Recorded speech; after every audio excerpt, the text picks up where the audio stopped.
Fuck it, we ball. All the soldier, we lie. Charlie on Percocets in it bad. Got a rolling and a Pataki in my bag. Pataki? No job and it went that bad. I would jig it round the city, I get bad. Have a Pataki up in my bag. Fuck it, we ball. That I'm out. Yeah. Fuck it, we ball. That I'm out.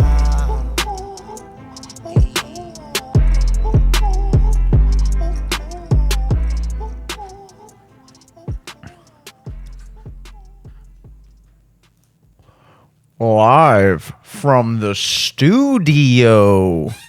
Coming at you with a little Meek Mills. Still cranking. Yeah, with Young Thug. Pray for Young Thug, guys. Pray for Young Thug. What's his situation these days? He just got 4 new charges. He's locked up. He got hit with the RICO. For what? What happened?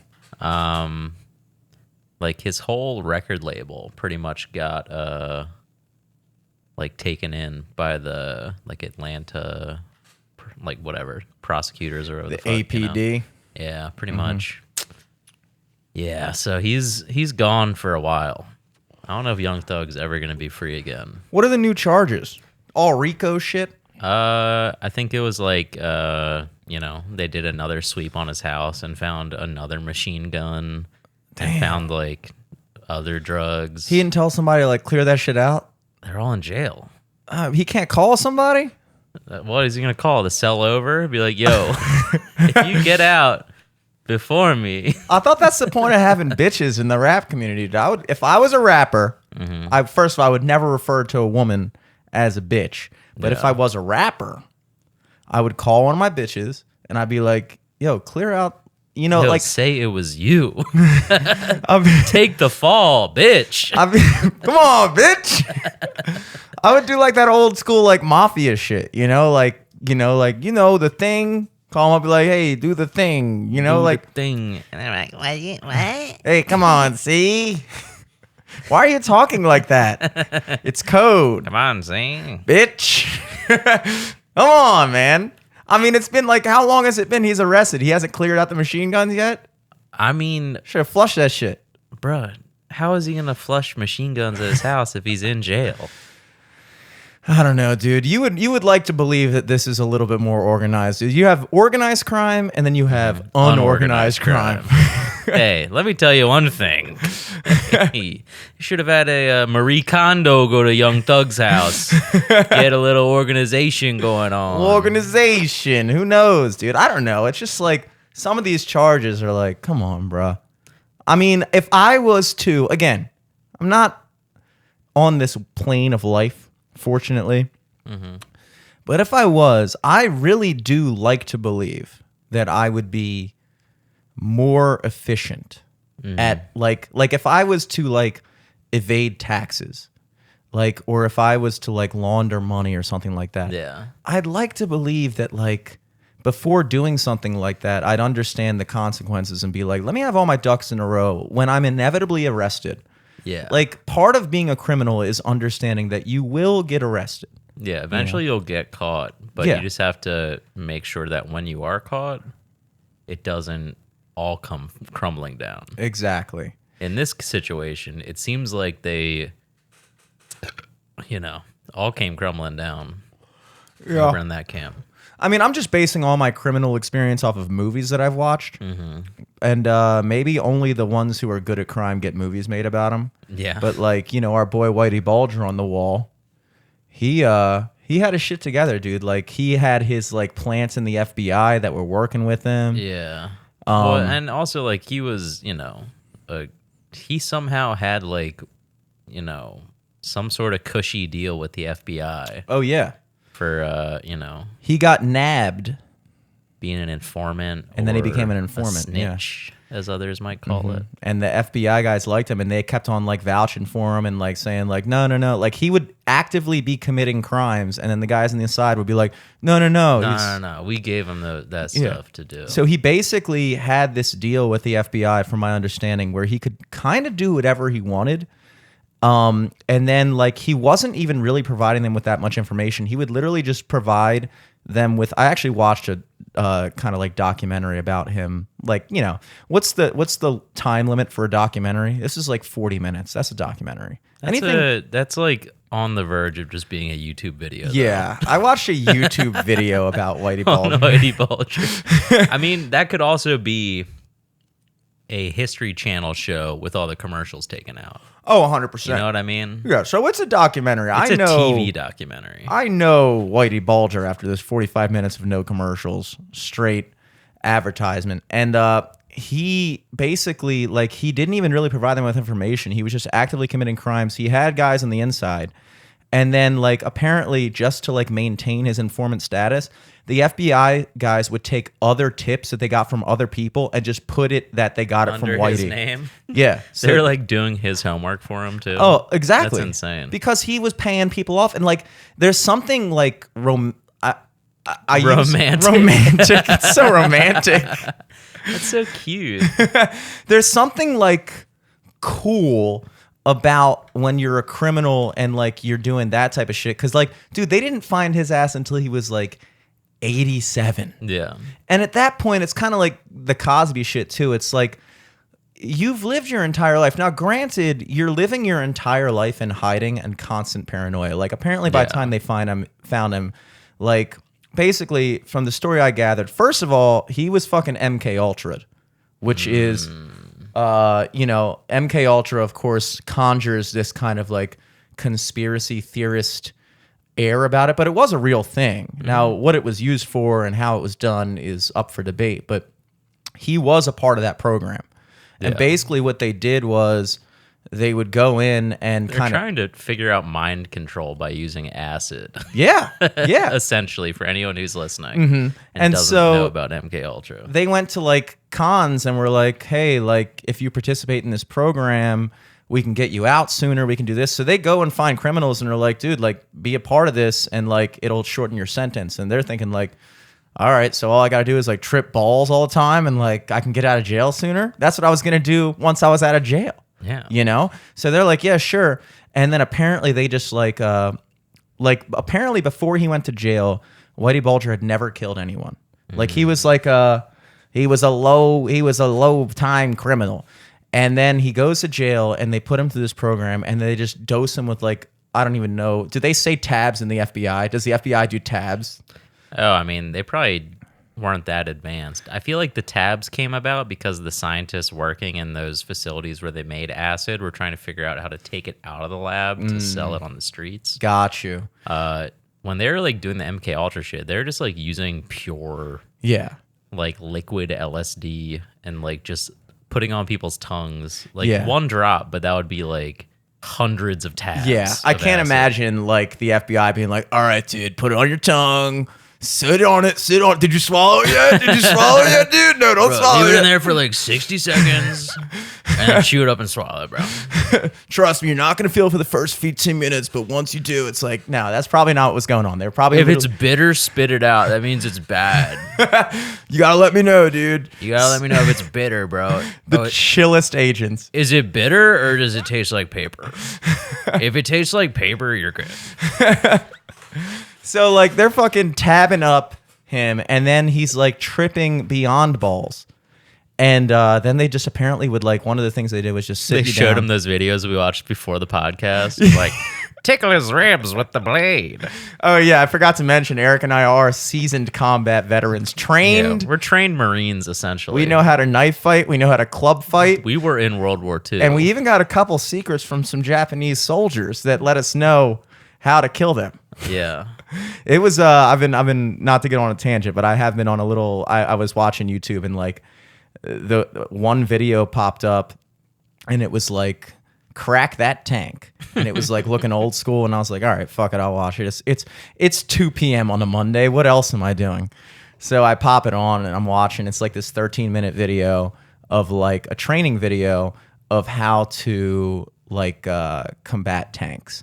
And, like, the way they did it was so, like, what fascinated me was, like, from watching the video, it made me feel like, yeah, I could do this. Yeah. And that was kind of the point. Like basically the video opens up. We're getting to the age where we're going to need to know how to crack tanks. We're going to need to know how to crack tanks. Yeah.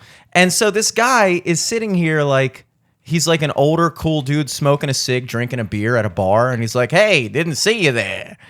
Let me tell you, I'm in a tank outfit too. Let me tell you something about tanks. There's a couple weaknesses on these things. Dude, literally, exactly. And they're like running through and like they're going through all the beginning. They're like, when he's at 400 yards or 500 yards, who cares?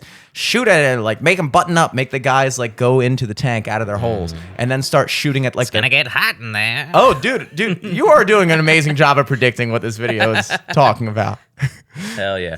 If they're in there too long, they're going to run out of oxygen. So he's like talking about put your ass against the vents. Let off a couple farts in there. those damn Krauts won't know what hit them. Hopefully you've been eating some of their sauerkraut to really rile up their senses. So like they're doing all this stuff, and then the final thing, like when they're super close, he's like, and when they get very close, buy him a drink. And then he like lights a Molotov cocktail and throws it in there. And he was like, and the gas will creep inside the vents and burn anything that's in there. What it looks like when it's in there? Well, do you want to know? And then they like go to the next thing. I'm like, damn, dude, like that was kind of badass. Like this guy just like is under a tank and he goes, and you're watching it and you're like, dude, easy peasy, baby. I got this. Jeez. You know, it like makes you, I mean, that's kind of the whole point, is to make the soldiers feel like, dude, you're good. Who dies? I'm 18. I'll never die. I am Superman. Yeah. I can single-handedly take down a tank. Yeah, and they talk about dying like it's like this like whatever thing. They're like, well, if you stand up, you're one dead duck. Like, you mean I'm dead?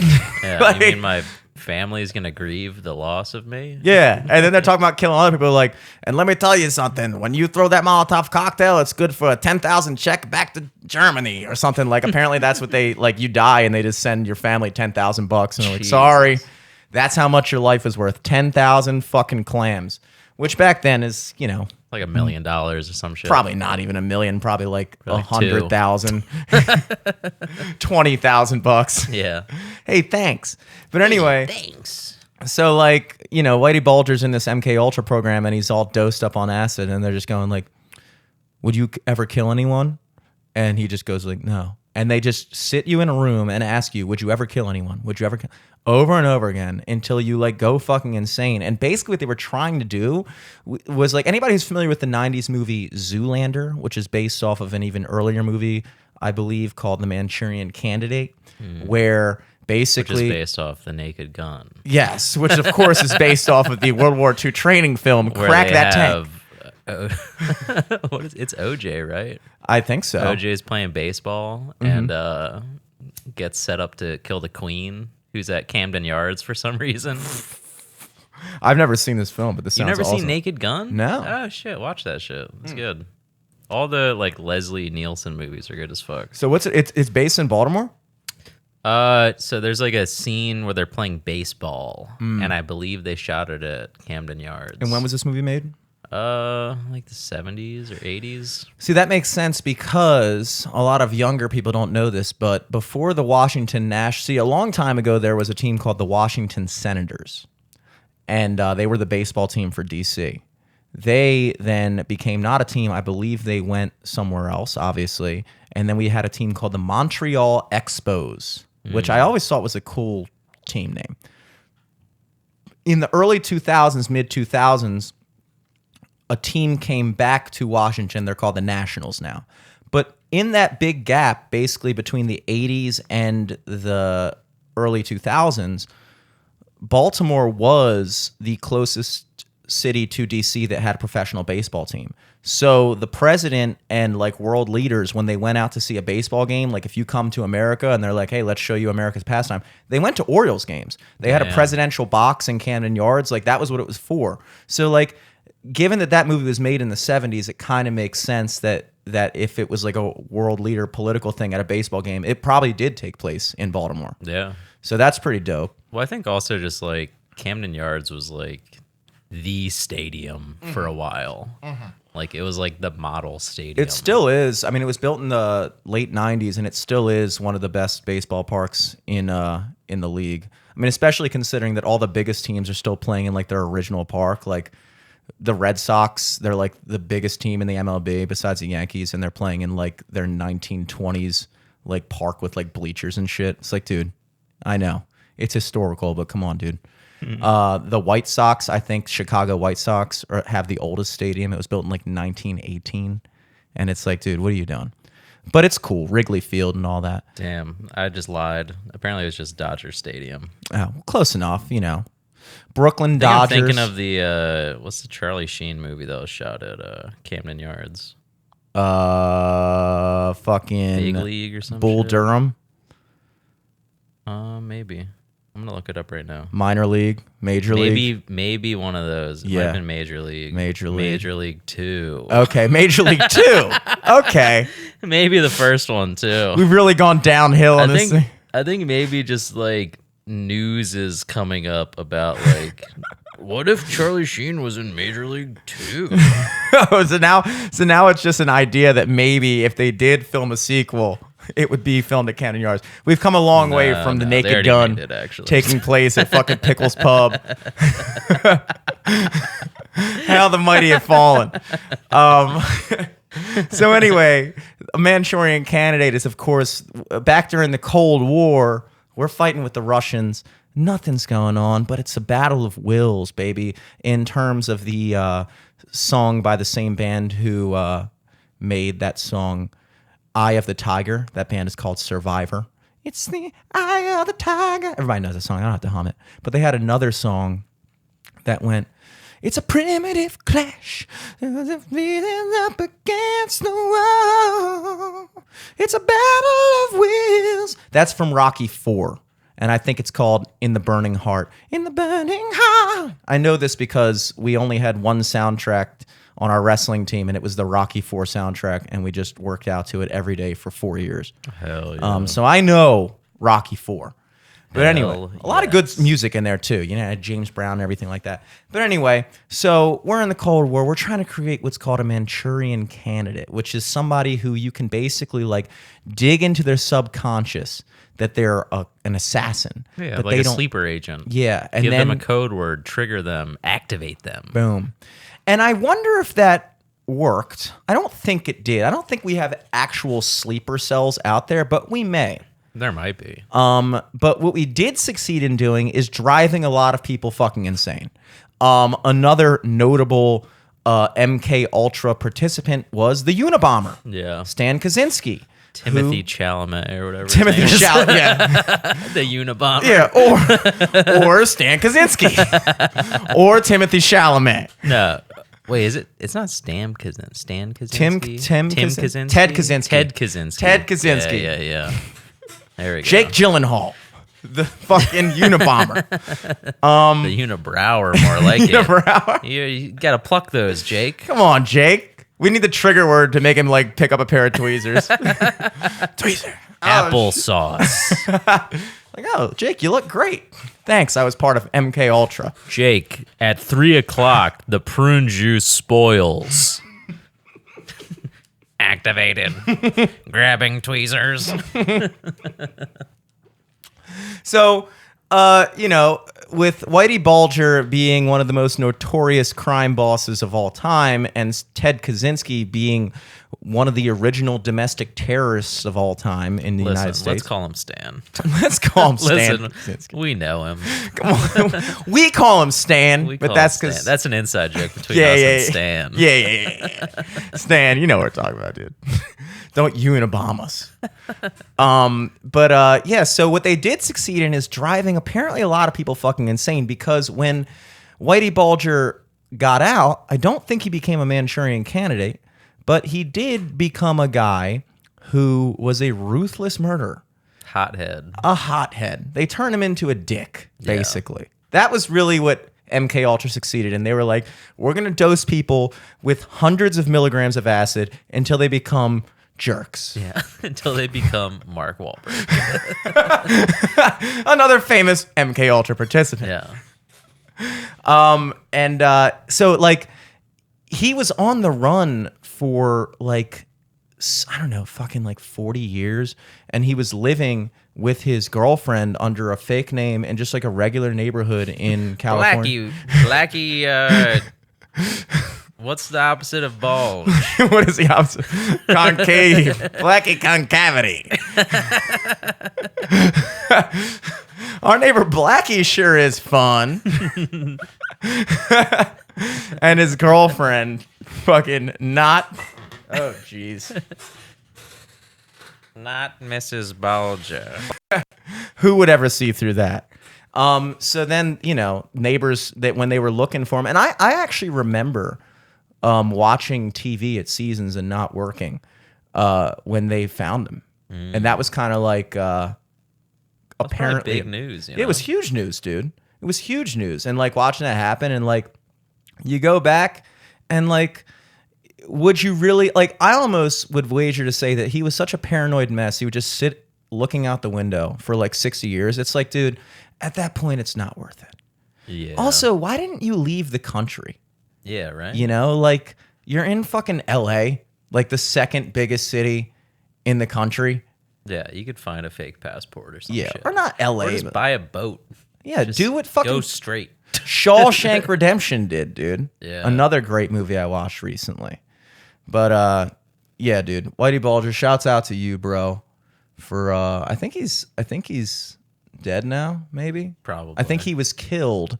And here's the other fun thing about all these events is that, of course, once he was found, he was like beaten to death by his cellmate. Mm-hmm. And there's arguments to say maybe, which like, he was an old Boston man. Yeah. He was probably a little racist. He probably could have been a little racist. Also racist of you to assume that his cellmate was black, but who knows? I didn't say he was black. He could have been Mexican. He could have been He could have been a really progressive just a very white guy. tan white guy. He was like, "Hey man, I don't like to use those words. Even though I'm in here for mass murder, I have a fucking heart here, dude. Chill with the slurs." So you always got to wonder. It's like, was that guy paid to kill him? I would venture to say that probably yes, because Whitey Bulger, because he was working with the FBI for so long, certainly had a lot of information that would be damning to a lot of people inside the FBI. So they're going, okay, we got him. We don't want him to testify because if he testifies, all these other old ass motherfuckers are going to jail and it delegitimizes our institution. So let's do what we always do and fucking Epstein him, baby. Yeah. It also probably was fucking MK Ultra. I think that was CIA probably though, right? I don't really know. I'm gonna be honest. I don't know. I think CIA. I think it was the FBI because FBI is more domestic. Yeah, but I think like that's why the CIA does it, because they say they don't do things domestically. Mm-hmm. And that's why like it would be MK damning Ultra, if he talked about it, because then they would have to admit that they operated domestically. Yeah, and MK Ultra was a CIA program, from my understanding. They do shit on the inside. The CIA they're usually the ones doing the most fucked up shit. Oh yeah, they're the ones. I mean, they created acid, which is not to try to brainwash cool. people. Yeah, which is chill. They created crack to try to dismantle communities. Yeah, and which is family not support chill. Systems. One of the chillest things CIA did was invent acid. Yeah. One of the least chill things they did was invent crack. Yeah. But Lord giveth and the Lord taketh away. But I mean, the CIA, it just is like, it's crazy when you like look into history. Like I was looking into Banana Republics, which is also a clothing line, but the original meaning of a Banana Republic was the American United Fruit Company, the UFC, before the UFC, wanted to basically like take over all these countries in like Central and South America that had a lot of like bananas and were able to grow bananas, and like monopolize the banana market. This is real, and it sounds stupid. Yeah, they like overthrow like governments. Yeah, and the CIA helped them. Yeah, the CIA actively worked with them to like foster like revolutions, like stoke unrest in the public, provide them with weapons to overthrow their leader who was not basically allowing the United Fruit Company to just come in, buy up all the land, pay their people slave wages, and then harvest all the fucking bananas and ship them back to the United States for a profit. Yeah. So they were like, why isn't this dude in Guatemala letting us do this? I got an idea. Let's fucking kick his ass out of here and install. So we can get like 5 cents cheaper by the dozen on bananas. Literally. Like, yeah. And so that's what they did in Nicaragua, Guatemala, some other countries, probably Panama comes to mind, I think. But like that was the original meaning of Banana Republic, which was a fake country, basically, like run by basically the United Fruit Company, where they owned more than half of the land in the country. And then every now and then these leaders would like try to rise up and be like, dude, fuck this shit. And then they were killed. Just like that. Hawaii is a state because of their pineapples. Ever wonder why we randomly have a state like 3,000 miles off the West Coast, like on the other side of the globe? Mm-hmm. It's because they have pineapples. And fucking United Fruit Company wanted in on that shit. So we turned them into a state. Yeah. And then So what did the United Fruit Company just like turn into like Dole? They became Dole. They got much like the big oil companies. It was like USSR. They like had to break apart. Yeah. Turned into Dole. Fucking like. All of no, they literally did. They became Dole, Chiquita, bananas. Damn. I think Chiquita is the most connected to the United Fruit Company. That's still a thing. And Dole, obviously. Yeah. Dole was the pineapple thing. Mm-hmm. But I think they look. If you look back, like we've basically when they say like you know America is owned by like 5 corporations. The reason for that is because it used to be one corporation. It used to be one. And then like for instance, oil. Standard Oil was the company owned by fucking was it Rockefeller? I think it was Rockefeller or like Rockefeller might have been the fucking what's it called? The rails. Or no, that was JP Morgan or somebody. I'm getting all my shit wrong. I'm going to look up most famous oil baron because this is a guy. Yeah, Doug Dimmadome. Doug Dimmadome, owner of the Dimsdale Dimmadome fucking monopoly. Biggest oil baron tycoon. Biggest oil tycoon. Yep, Rockefeller. So Rockefeller owned Standard Oil, and he went around basically. At a certain point, he struck deals with all the train companies, who was another monopoly, I believe. Mm-hmm. The something or other. Anderson Cooper's uncle or whatever owned like the railroads or whatever, or like his great grandfather or something. And he basically struck deals with them that were like, you know, you're going to ship our oil way cheaper, and like we're going to be able to sell our shit way cheaper because I have all these deals worked out, and then we're going to basically squeeze everyone else out of the business. Yeah. And so then he would go to like some guy who owned land who had oil, or like some other oil refinery, and be like, hey, bro, we're trying to buy this shit, and here's a price for it. And the guy would be like, sometimes he'd be like, yeah, sure, fuck it, I don't even like oil like that. Like, I'll take the check. And sometimes he'd be like, no, this is my business. I'm selling oil too. And they'd be like, okay, cool. And then he would basically, at all of his refineries around it, sell oil for like some ridiculously low price that the guy could never compete with. Mm-hmm. And then he would go out of business, and then the Rockefellers would just buy the foreclosed refinery for like pennies on the dollar. And so he became a monopoly, and that's kind of when what they call about like breaking up the trusts.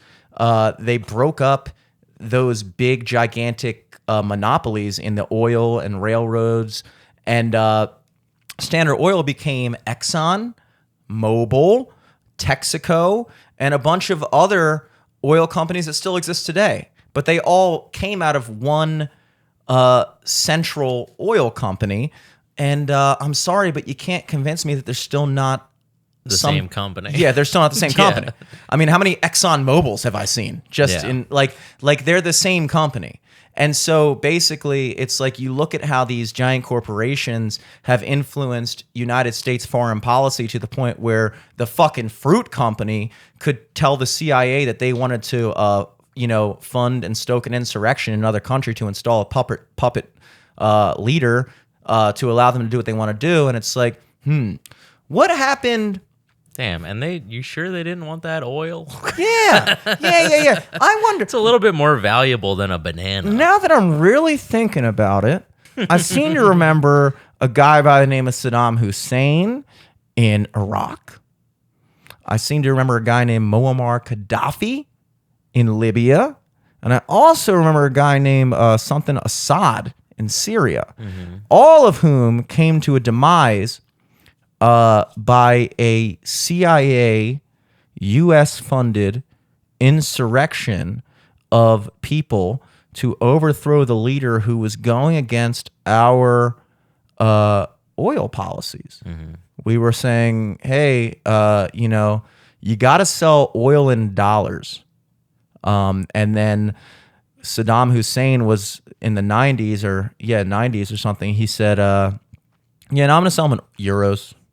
I'm going to sell oil in euros. Now, the problem with that is that when you start selling the world's number one commodity in a currency, see, when you're have what's called... That was when the euro was like twice, or like it would be $2 to €1. Basically. It was more beneficial to them because the problem is that like the United States no longer backed by gold. Our money is no longer backed by gold.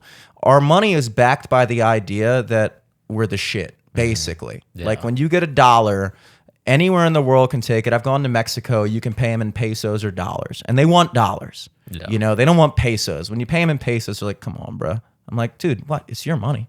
They want dollars. So like, we basically made it so that the entire world could only purchase oil in US dollars. Now that means that anybody in the world, every other country, in order to purchase the energy they need to run their country, needs to exchange their currency into our treasury for dollars so that they can then make that transaction. That means that we're getting a piece of every... We're double dipping. We're double dipping. So Saddam Hussein was like, nah, dude, fuck that. We're going to sell it in euros. Boom.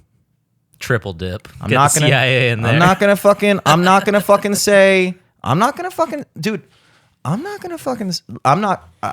say it. But I'm just gonna wonder. I'm gonna wonder. Well, and then also you wonder why that the fuck. My car or your car? This car horn is brought to you by the CIA. The CIA.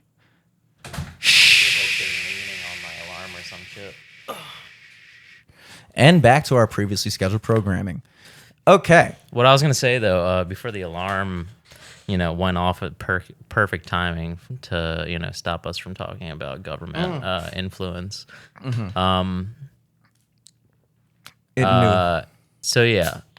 Do you remember when, it came out that Saddam Hussein died, and then, a minute later, a video came out of people, he was hanging in the sewers in Iraq, and people were beating him with sticks and shoving them up his ass and shit. And that is literally all right, you guys want to go against the U.S. government?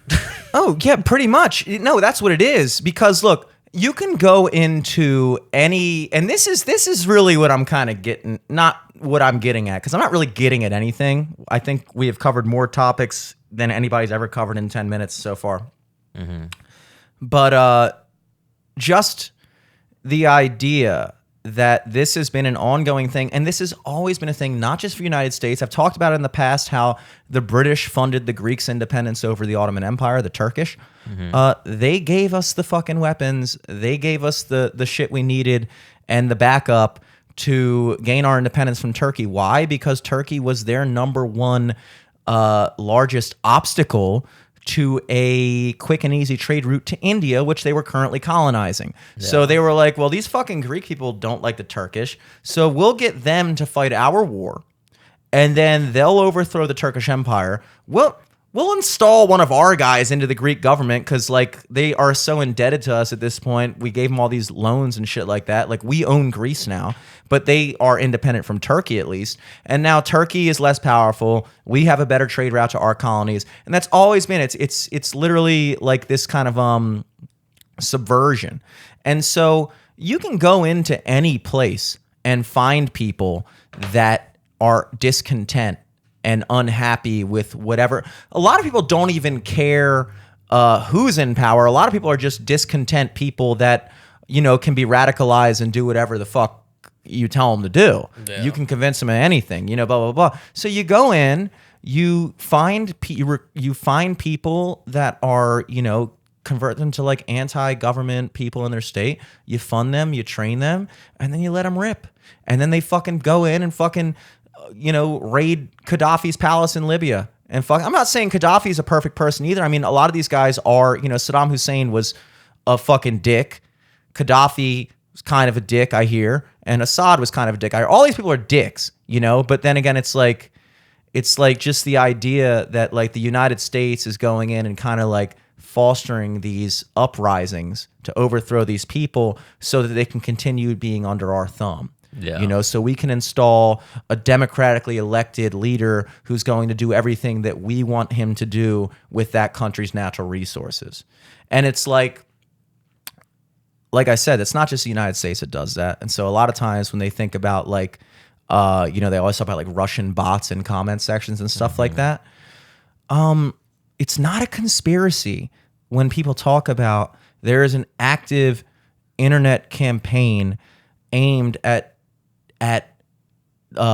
polarizing the United States public. Yeah. It's 100% what's happening.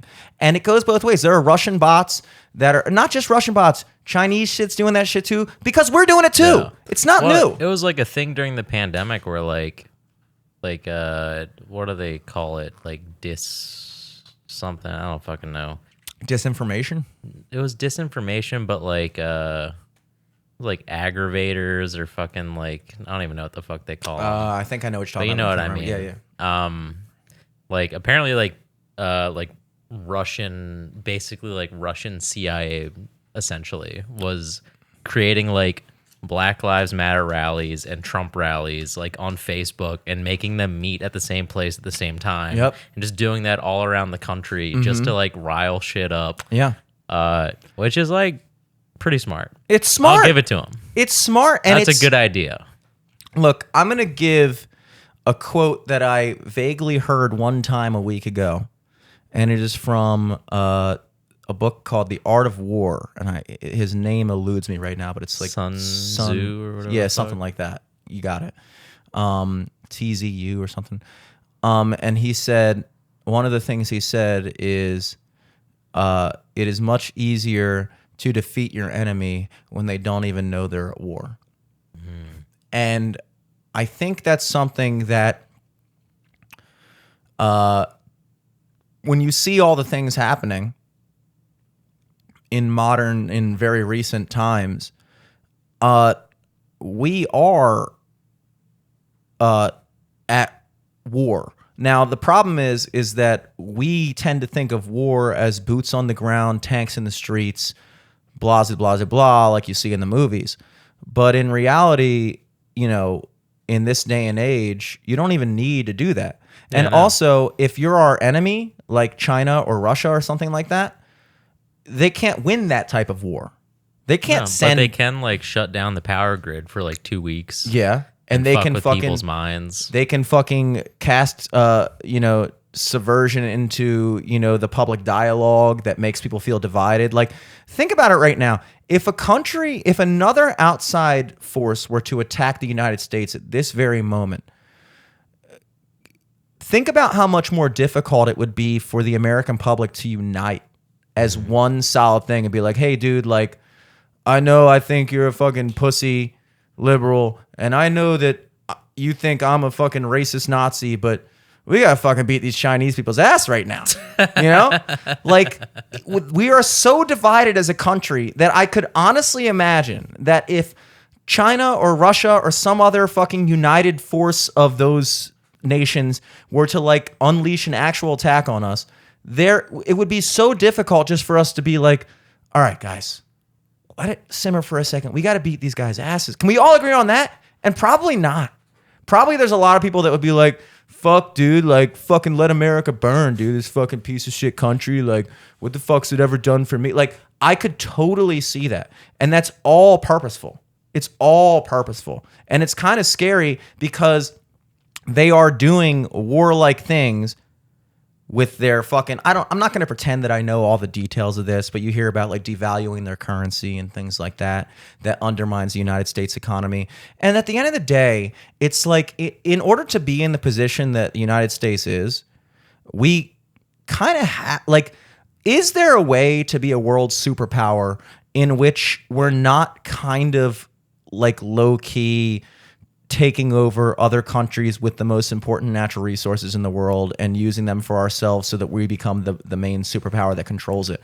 Yeah, I mean, it's like it's a balancing act, because it's like, yes, we've done that for, hundreds of years, and that's how we've come out on top as like a superpower. Mm-hmm. But also, like, when we stop doing that, it's like you see it happening in Africa right now pretty much, where like China is basically just going in, redoing all the infrastructure, doing like this, that, and the third. But at the same time, there's some precious metals they're getting. There's some gems, some minerals, some whatever the fuck that off the record they're just scooping up. Yeah, of course. No country is just sitting there and be like, hey, let's go in and fix up this entire continent for free. Yeah. No, they're going in because they want that fucking shit. And like, you kind of have to ask yourself, it's like, yeah, it sucks that like, we're overthrowing regimes in the Middle East for oil and shit like that. But at the same time, check. Still going. You also kind of have to think of it as like... What time are we at? 43 minutes. Oh, hell I fixed that issue. I think that was a one-off. I haven't heard that happen in a while. At the same time, you kind of have to ask yourself, or kind of be aware of like, I know this is a terrible argument, but it kind of is the argument, which is, if we don't do it, someone else will. Like, if we're not the ones taking third world countries' resources and controlling them for our own benefit to distribute to the world, someone else will, which is what you're witnessing in Africa. What you're witnessing in Africa is, we pulled out of Africa for one reason or another. I don't know what those reasons were. We're not involved really in that entire continent to the level that... Yeah, we were, and I think the only thing we ever did over there was establish, what was it, Liberia or some shit, for like if any free slaves want to go back. Yeah, like, this isn't racist at all. Hey, go back. Yeah, I don't know, But it's like, so what happens is, when there's a vacuum, someone's going to fill it. And so the question you have to ask yourself is, it's like, okay, so we all acknowledge that if the United States wasn't the one installing our government into Libya and Syria and Saudi Arabia and Iraq, China or Russia or some other superpower would. So then it has to come down to this idea of like, okay, well, the United States, albeit flawed, is still a better beacon of opportunity and prosperity and more fair as a general rule than any of those other guys. Yeah. So is it not best that if someone's going to do it, it would be us? That's the question. It's the, I hate this argument, but it's like, people always say it's the lesser of two evils, right? Yeah. But also, at the same time, why can't there just be like one good that's also very strong, that's like, yeah, don't fuck with these guys. Just let them do their thing. But that's never going to happen. That's true. That is the ultimate goal, of course, is to have like one... And like, you kind of got to like... think about like, what you're talking about is like a benevolent force, and everybody is going to seek out their own personal profit from any situation, just like we were talking about before. Like, China's not going into Africa and rebuilding their fucking roads and shit because they're nice. They're doing it so that when they mine all of their minerals, they'll have a road to drive them back to the port on. Exactly. So it's like, no, you can't really convince a bunch of people in China that all of the, do they pay taxes? I don't even know how their shit works. Like, I think they just are I don't even know how it works in China. But Every like, person in China works for the government. Yeah, like, not that you'd have to, kind of, yeah. Pretty much. But like, not that you'd have to even convince the people of China because like they don't have a say. Just so, I think like the difference between the US and China, like you're saying, if fucking Russian ships pulled up at fucking the inner harbor right now, it would be like half and half, like, oh my God, we gotta fucking get them out of here. And then the other half would be like, oh my God, what the heck? Like, they didn't do anything wrong yet. Yep. Like, what? Yeah. Dude, if Russian or like, whatever, US tanks pulled up to China right now, the entire nation would be like, the fuck you trying to do, bro? Well, that is the existential advantage that all these other countries have. See, the fatal flaw of the United States is that we are not unified by a culture, a common background, or a common like religion. Like if you go to Sweden, say skin color. Don't say skin color. Race. We're not. America is, as I've said before on the podcast, it's an idea, and the idea is that like you can be an American, just like I said before. Like I can't go to China and become Chinese. It's not happening. Yeah. Like I could learn the language, I could do whatever the fuck I want, but like nobody's ever gonna see me as a Chinese man. You know, but a Chinese man can come here and become an American. Yeah, but no, it's even crazier. If you were a Chinese American, you were born here and tried to go back to China, they wouldn't even take you in. Really? Yeah. They call them like ABCs. Anything but Chinese? No, like American-born Chinese. The opposite of UMBC. Yeah. You must be Chinese. You must be Chinese. But like that, people overlook that as a thing because what's happening in America is we have these ideals that have created the most prosperous and benevolent society to date in world history. But because we don't like people, I hate even the comparisons of like people talk about like, oh, like look at Finland, look at Sweden, look at fucking Switzerland. It's like, okay, great, dude. What do you see when you go to Switzerland and Finland and Denmark? You see a bunch of fucking Swiss people and Swedes and Danish people. They all have a common culture. They all have a common heritage. It's much easier for them to move in one direction because they're all coming from the same place. In a country like America, the only thing that unifies us is this idea. And so if you can trash that idea, then you've kind of destroyed the country. And that's what makes it easier because like if the US were to invade China, every Chinese person would be like, fuck this shit. We're Chinese. They're not. Get the fuck out of here. And the idea of America was supposed to be the same thing. Like if somebody invades us, it's like, dude, we're fucking Americans. We fucking rock. We should exist. Like it's this existential thing of like wanting to proliferate your own fucking thing. And if you can tarnish the idea and like devalue the morale of a country to where like half the country doesn't even like the fact, or like half the country can't even agree with the other side of the country on anything, and it's like there's no unifying bond at the base of that, then it's like we are like you're kind of taking us over. Like that is kind of what's happening. I mean, it is exactly what's happening. Not even kind of, but it's like it's all this kind of like slow subversive type of thing where like you just beat us down. And this is what happens to every empire. If you go back and you look at the Greek Empire, the Roman Empire, as two prime examples, they overexpand. They entail, the Roman Empire kind of had the same ideas as, see, the difference between the Greeks and the Romans were the Greeks expanded and expanded, and they Greekified everything. Like they were like, no, you guys are Greeks now. Like, I don't care what fucking bullshit you're speaking, what language. Like, you speak Greek now. We're the best. You should acknowledge that. Blah, blah, blah. And then people get pissed off. And to the point where, like, Greece couldn't even be unified amongst themselves because Sparta fucking didn't like Athens and Athens didn't like Crete and blah, blah, blah, blah. The Romans did it a little bit different. They went in and they were like, hey, you guys can still kind of, like, do your thing.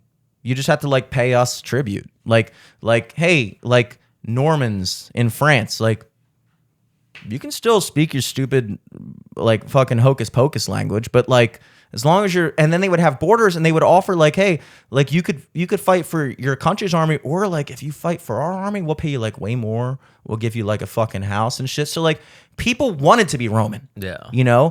And so, like, it made it a little bit easier for them to kind of like subvert other countries because they were kind of like this benevolent thing. But even them, they overexpanded to the point where like it becomes too much of a thing and there's not enough of the country that is unified, and then they get taken over easily. And, they lasted a lot longer than America has to this point. In fact, the Byzantine Empire, which was Greek Rome, Eastern Rome, survived until like 1500s or like late 1400s or something like that. Like 1,000 years after quote unquote Rome fell, the Byzantine Greek speaking Eastern Roman Empire survived, probably because they were all fucking like speaking one language and you know, united under one religion or whatever, Christianity and things like that. I guess what I'm saying is that kind of like the Civil War, I imagine the American Civil War was this like very testing thing because like it was like the Revolutionary War. It really was this revolutionary idea to be like, hey, let's come up with this idea where like you can be whatever religion you want and you can like think whatever you want to think and like we're not going to fuck with you as long as you at the end of the day are an American. And then like less than 100 years later, half the country was like, nah, fuck that. And then we got in this big fucking war where more Americans died, I think, than like any other war, obviously, because it was on both sides. And then, or maybe not, I don't know, probably. Yeah. And then I imagine at that point, people are sitting there being like, were we wrong? Is this possible? Can you actually have a country where you have a bunch of people from cultures that don't necessarily like fuse together properly? Like, is this a doable thing? Because this is kind of like the first time it's been done. America is the first time this has been done. Yeah. And now it's like, you know, the Civil War was what, 1860s? We're talking like 150 years later. And it's like, it does seem to be this like very, like, we're trying it, but we forget that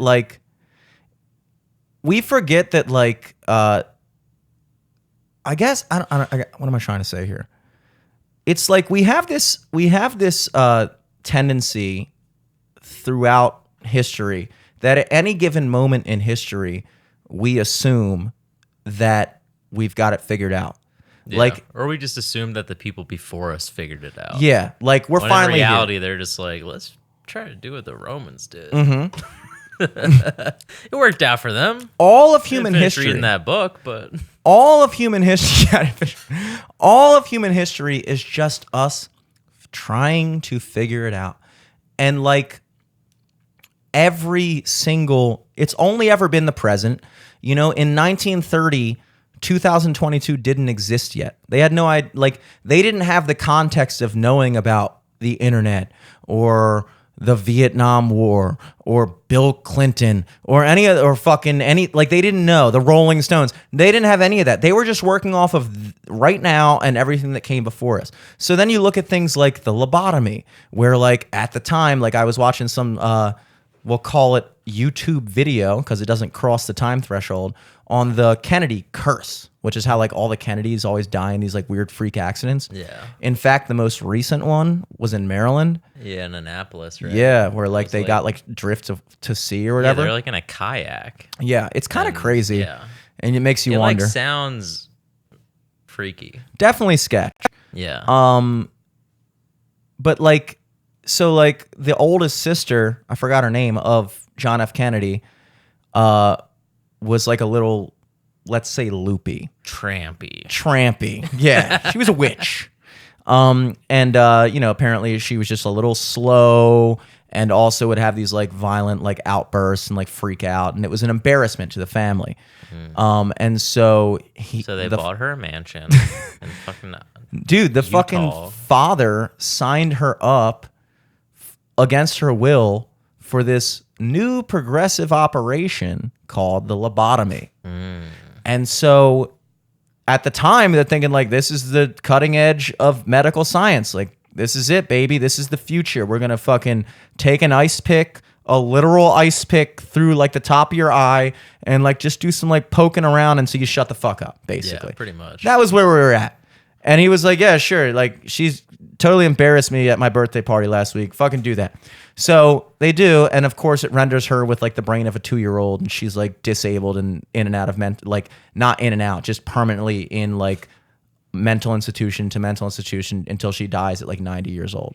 And it's like, you look at it and it's like, yeah, looking back 100 years later, you can be like, well, that was stupid. Why the fuck did you do that? But at the time, they're thinking like, well, the fucking doctors are saying this is good, so let's fucking do it. Yeah. Well, and also it's like even for like medicine now, people go on like the experimental new fucking drugs if, it's their only option. Mm-hmm. So back then it's like, well, we did just learn about this thing called a lobotomy. Mm-hmm. We could potentially fix her brain. Yeah.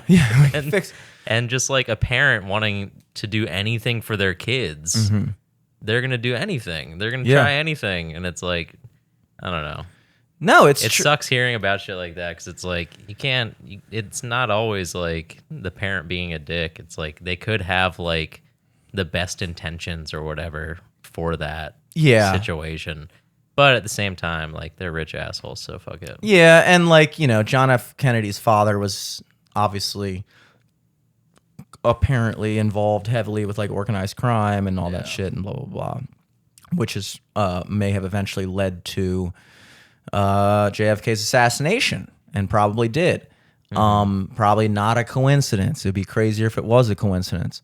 But conspiracy heavy episode. I know. We're really digging deep. It's getting so hot in here. I know. We'll go a little bit longer and then call it a fucking day. But the main I feel point, like the government shut the AC off. did. Me, the government, the fucking government. You can kick it on if you want to. No, it's okay. It's not a big deal. Or crack the door a little bit. Yeah, true. And turn the fan on. These are all ideas as well. There we go. Oh, yeah. Now we're talking a little air. Well, I can actually feel that a little bit. Yeah. It's nice. It feels amazing. This is already. Good. This is good. But like, so given all that, the fact that you only ever know what you know to this point, we kind of assume that America is gonna work because it just hasn't failed yet. Yeah. But we have no context of like literally tomorrow, and this is what kind of gets me. It's like literally tomorrow, a bomb could be dropped on New York City, and it would change everything. And like I was thinking about that with like, even with my girlfriend moving to Miami, like you can be living a regular life and doing everything that you think is going to lead to something, and then something happens that completely changes everything about your life that's out of your control. Yeah. And I was thinking about this when I was playing. I'm real big, and now that I'm like, just like. I'm basically living the life of a single guy, but minus any sex or anything like that, or just like the just the day to day of just a guy with no girlfriend. Yeah, but I have my a girlfriend. life as a single guy. Yeah, exactly. Yeah, I'm living the life of most single men. I'm living the life of both of us before the age of 21. Yeah. And so as this like guy with like all this like free time now, I've been playing a lot of chess recently. And so I'm playing a lot of chess on my phone, getting back into it, getting old Jimmy the Rook Selesky back up to snuff to take Dom out in the fucking Santa Bowl tournament that we do every year. And I was sitting there going like, okay, so I make my move, but I remember looking at it and being like, the beautiful thing about chess is like, if this other guy could, if you're down to like a couple pieces and you're like in a perfect thing where like nothing I can do can get to you, you could, in theory, if the rules of the game allowed, just sit there and force me to keep having to do stuff and I could never do anything. But you have to make a move. The other person, every time you make a move, has to make a move. And so it's like, I guess the metaphor I'm working at here is like, there's what you do, you make your move, and then the world makes its move. And it's like it can never be stationary. Yeah. So it's like we're kind of in this weird place right now where it's like, yeah, we've done our shit and like we're living our life regular.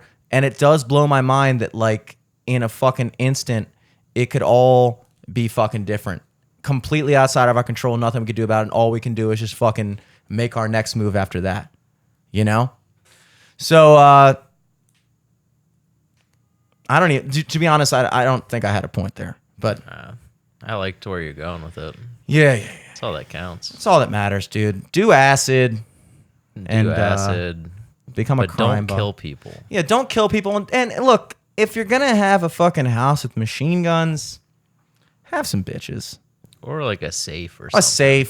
I mean, I'm sure they can crack a safe, dude. They could probably crack a safe. We can get to Mars. We can crack a fucking safe. Yeah, true. Fucking whatever.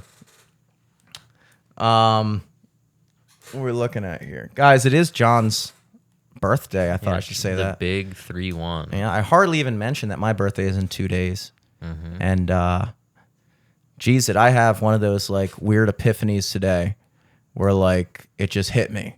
You know, 30. Yeah, that's a big number. That's a big number, and like it like I've every year I've kind of gotten better about like not letting myself go down that whole like rabbit hole of being like depressed, because it's also, you have to have an understanding of like any depression you may feel about like you know, oh dude, I'm not where I thought I would be when I was this age.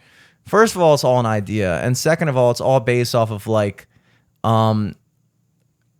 just like when you're a kid and you have this idea of adults that they're like grown-ups, quote unquote grown-ups, and like at a certain age you just like suddenly figure everything out and you know all the right answers to everything and you know the right things to do and how to handle every situation. And then you get to that age and you're like, oh wait, I'm just me but older. Yeah. Like I'm just me with more life experience.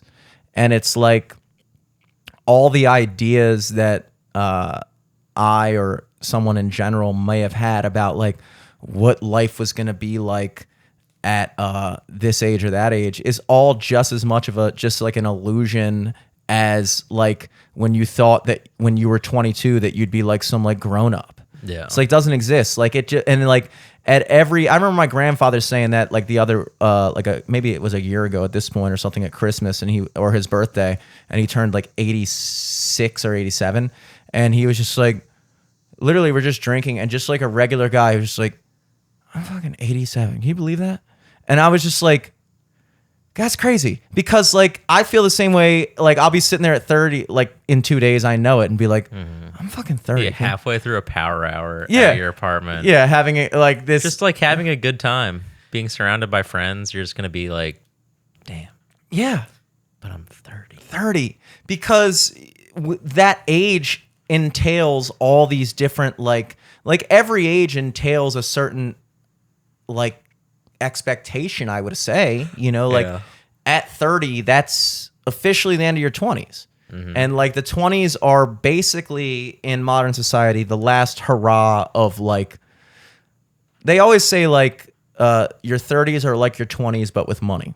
Yeah, so we'll see about that in 2 days. Yeah, we'll see if the money comes in for either suddenly of us. I get my big 30-year-old check from the government. Yeah, the government's like, finally, you don't have to pay taxes anymore. Like, thank God. Oh, congratulations, you're 30. I love being an adult. But it's all just like, you know, it's like at the end of the day, it just is fucking wild. And I was thinking about it today and I was like, dude, I'm fucking 30 now. I am 30 in 2 days. I still tell people I'm 29 for the time being because I am still 29. Yeah, for 2 days. Time being. For 2 days, I'm hanging on. on. 2 days that you're clawing on. Yeah, of course. You know, I'm not fucking 30 yet. Yeah. I'm not. I have not lived for 30 fucking years. I've lived for 29 years and 365ths of a year. Okay? All right? We're not rounding up these days. Nah. But like, yeah, so honestly, I think Saturday's gonna be fucking fun. Yeah, it's gonna be a blast. I think that, you know, I think my 30s are gonna be fun. I think that, you know, if I look back to 10 years ago when I was on the verge of turning 20 and thinking the exact same thoughts. Yeah. Literally at 19 being like, dude, I'm about to be fucking 20. Are you kidding me? Like, what the fuck? In fact, I did watch another, believe it or not, another YouTube video talking about Two age. in one day. Oh, dude. I wish. You think I'd be having this conversation if I only watch 2 videos? I'd be fucking where I want to be. I'd be 24 right now. Where apparently in America, when they survey people like what age would you want to be of all ages, the best age to be according to the American public is 21, which makes perfect sense. Because that's the age when you're finally allowed to do everything legally, basically. Like you can drink, you can smoke. But also, like, no one takes you seriously. Yeah, but I think a lot of that is like they say that like people over 40, the age that they want to be is 28.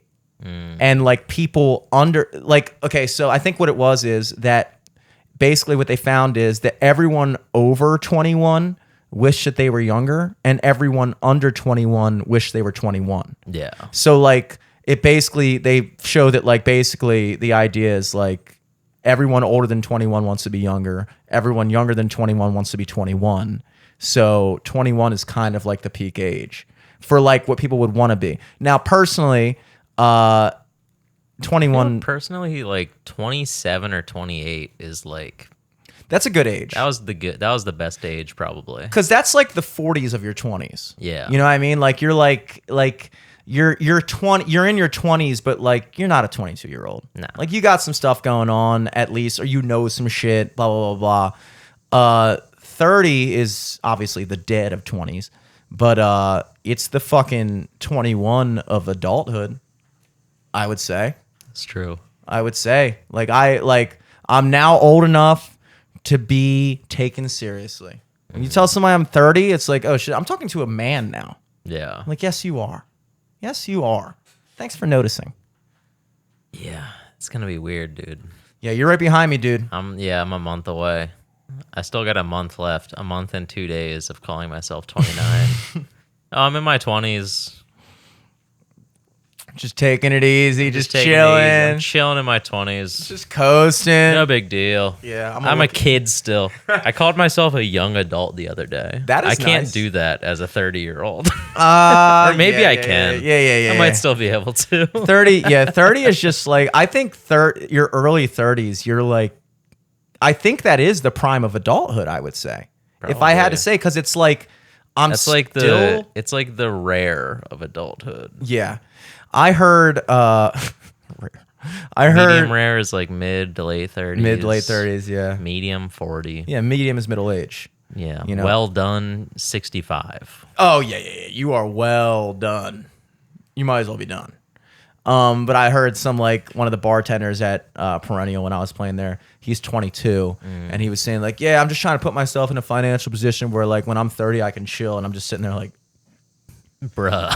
What the fuck are you talking about? It's just so funny how like, because I remember when I was 22 thinking 30 was like, like the same way I feel about 40 now. Yeah, I thought 30 was 20 years away at like 20. You know what I mean? It's like a whole other thing, and then all of a sudden you are that, and you're like, oh.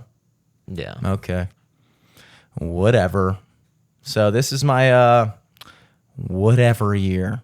Which means that can mean good things too. Whatever, dude. Fucking let's do it, baby. 30. I'm down for whatever, bro. John's turning 31 today. Or did turn 31 today. So he's well into it. He's in the thick of it, baby. Yeah, he's already 5 years into 30. Oh, yeah. At 31. And we're about to meet up with him for a little happy hour Sure. shenanigans. Folks, thanks for tuning in as always. Yes, sir. Dude, big plugs, obviously. Fucking the BCF. Yeah, Baltimore Comedy Festival's coming up. I think I'm on a show September 2nd at the Baltimore Symphony Orchestra. Ooh. So come on out to that. I think that's probably going to be like one of the first comedy shows in the orchestra. Not in the orchestra. I don't think they're letting us doing it like in the actual. You guys are gonna have like a conductor. We're gonna do it like in the lobby. Yeah.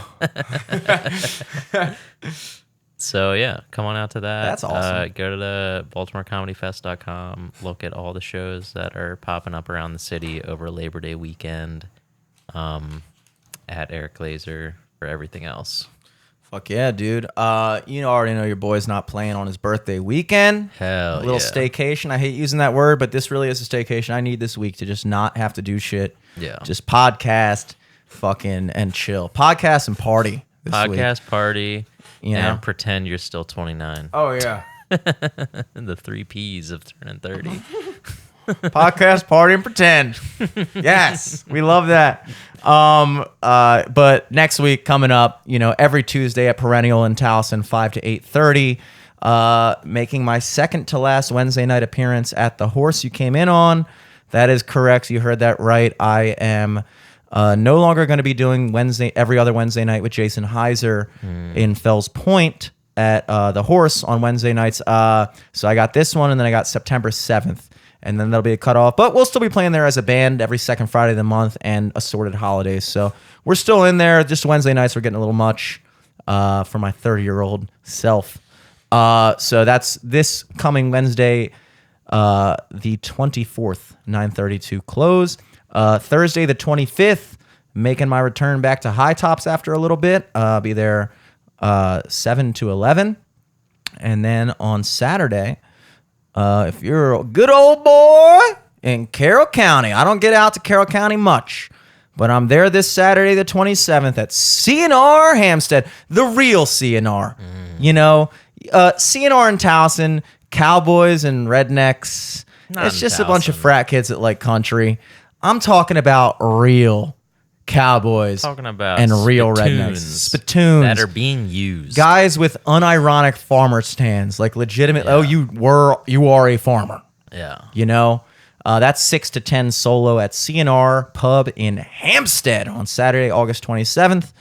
Other than that, we still have that new single coming out soon, probably in September at some point, early September. It's called In Motion. Follow the band at Sophomore MD. Just bought us a domain name, sophomoremd.com, just so I could have the schedule. It was like $20 a year. I was like, I can do this. Yeah. $1.20 a month to have a schedule online. I'll take it. Brace yourselves for the launch of that. At Jimmy Selesky on everything. At LFTS Podcast on everything. Baltimore Comedy Festival coming up. Boom. Holy cannoli. It's getting real, folks. 6th year. Until next week. Peace.